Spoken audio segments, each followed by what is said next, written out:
రాష్ట్రంలో BRS the ముగిసిన చరిత్ర అన్నారు PCC chief Mahesh Kumar Goud. Congress party గురించి మాట్లాడే అర్హత కేటీఆర్ కు లేదని మండిపడ్డారు. కేటీఆర్ ఉద్యమంలో దొంగచాటుగా చేరి సిరిసిల్ల ఎమ్మెల్యే అయ్యారని విమర్శించారు. 10 ఏళ్ల బీఆర్ఎస్ విధ్వంస పాలన ప్రజలకు తెలుసన్నారు. కేటీఆర్ మాటలు చూస్తే ఆయన డ్రగ్స్ తీసుకున్నట్లు తెలుస్తుందన్నారు. కేటీఆర్, కేసీఆర్, హరీష్ గతం భవిష్యత్తు లేదన్నారు పీసీసీ చీఫ్ మహేష్ కుమార్ గౌడ్. మాట్లాడబోయేది ఒక 420 నాయకుడి గురించి. ఆయన కుటుంబం అంతా కూడా 420 బ్యాచ్.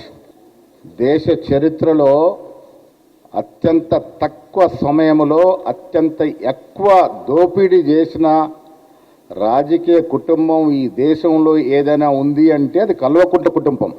420 కుటుంబం, దొంగల బ్యాచు. ఆ దొంగ రాహుల్ గాంధీ గురించి మాట్లాడుతూ ఉన్నాడు. సిగ్గుండాలి మాట్లాడడానికి. రాహుల్ గాంధీ ఎక్కడా, నువ్వెక్కడా? నీ స్థాయి ఏంది?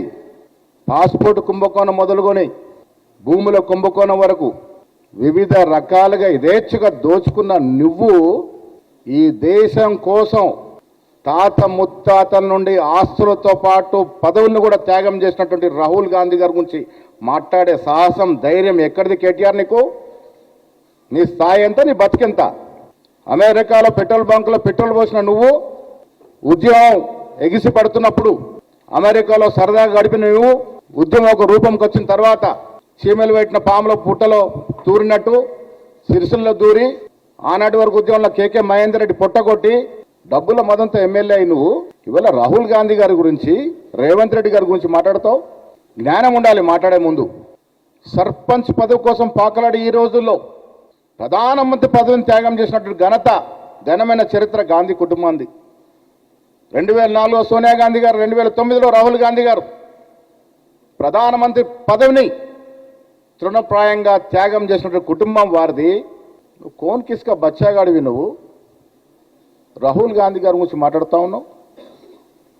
దేశ ప్రజలకి, రాష్ట్ర ప్రజలకి 420 బ్యాచ్ ఎవరో, 420 కుటుంబం ఎవరో అందరికీ తెలుసు.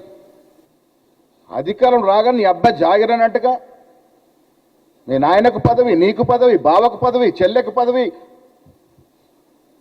తల్లికి పదవి, అడ్డగోలకు పదవులు ఉంచుకున్న మీరు, ఈ రాష్ట్రాన్ని యథేచ్ఛగా దోపిడీ చేసిన మీరు ప్రజలు మర్చిపోలే. ఇంకా మీరు చేసిన దోపిడీ మర్చిపోలే.